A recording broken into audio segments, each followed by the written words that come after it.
শুভ সকাল। New hope চ্যানেলের সকল দর্শকদের জন্য অনেক অনেক শুভকামনা। 2025 সাল চলে আসছে, অনেক দিন চলেও যাচ্ছে।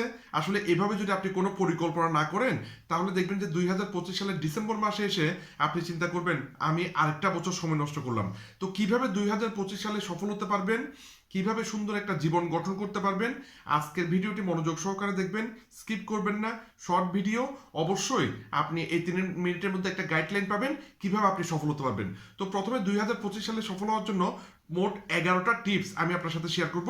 প্রথম যে বিষয়টা সেটা হচ্ছে আপনার মধ্যে একটা ডেসপারেশন লাগবে, ডেসপারেশন বা আর্জেন্সি ভাব লাগবে যে আমি আজকে থেকে ভালো কিছু করতে চাই, আমার জীবনে নতুন কিছু শুরু করতে চাই, আমার জীবনকে আরো বেটার করতে চাই। এই ধরনের একটা ডেসপারেশন বা আর্জেন্সি মনোভাব আপনার মধ্যে আনতে হবে, নাইলে আপনি হেলায় ফেলায় সময় নষ্ট করবেন। দ্বিতীয় যে পয়েন্টটা সেটা হচ্ছে আপনাকে মানে এরপরে আপনি যখনই সিদ্ধান্ত নিচ্ছেন আমি ভালো কিছু করব, এবার আপনি সার্চ করা শুরু করেন যে কোনটা আপনার জন্য ভালো অপশন। আপনার জন্য অনেকে করে কোটিপতি হয়ে যাচ্ছে, সেটা ওনার বিষয়।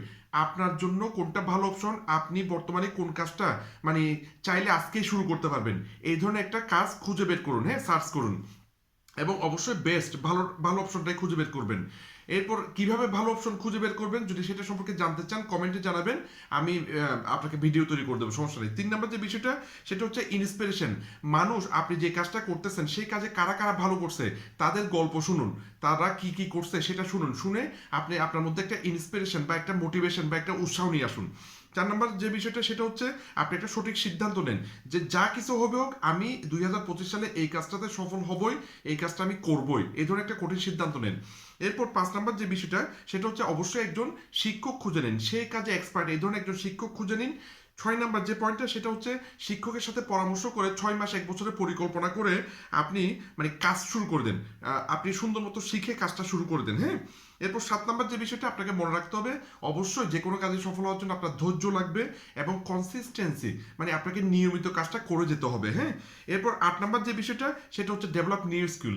আপনি যখন একটা নতুন কাজ শুরু করছেন আপনাকে নতুন কিছু দক্ষতা, নতুন কিছু বিষয় আপনাকে শিখতে হবে, ঠিক আছে, এটা আপনার মাথায় রাখতে হবে।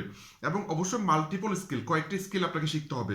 এরপর 9 নম্বর যে বিষয়টা সেটা হচ্ছে আপনি মার্কেটে আপনি একজন বিশ্বস্ত মানে মানুষ হিসেবে তৈরি হন, আপনি একটা ভ্যালুয়েবল পার্সন হিসেবে তৈরি হন। কেন মানুষ আপনার কথা শুনবে, ঠিক আছে, আপনি ওই ধরনের ভ্যালুয়েবল একজন পার্সন হন। হ্যাঁ, এরপর 10 নম্বর যে বিষয়টা সেটা হচ্ছে আপনাকে আসলে প্রোভাইড ভ্যালু, মানে আপনি কন্টিনিউ যেটা শিখছেন সেটা মানুষকে ভ্যালু প্রোভাইড করেন যাতে মানুষের উপকার হয়। এরপর 11 নম্বর যেটা সেটা হচ্ছে নেভার গিভ আপ, আপনি কখনোই হাল ছেড়ে দেবেন না। ফাইনালি আপনি মেসিভ সাকসেস মানে সফলতা অর্জন করতে পারবেন। ভিডিওটি ভালো লাগলে শেয়ার করবেন। ধন্যবাদ।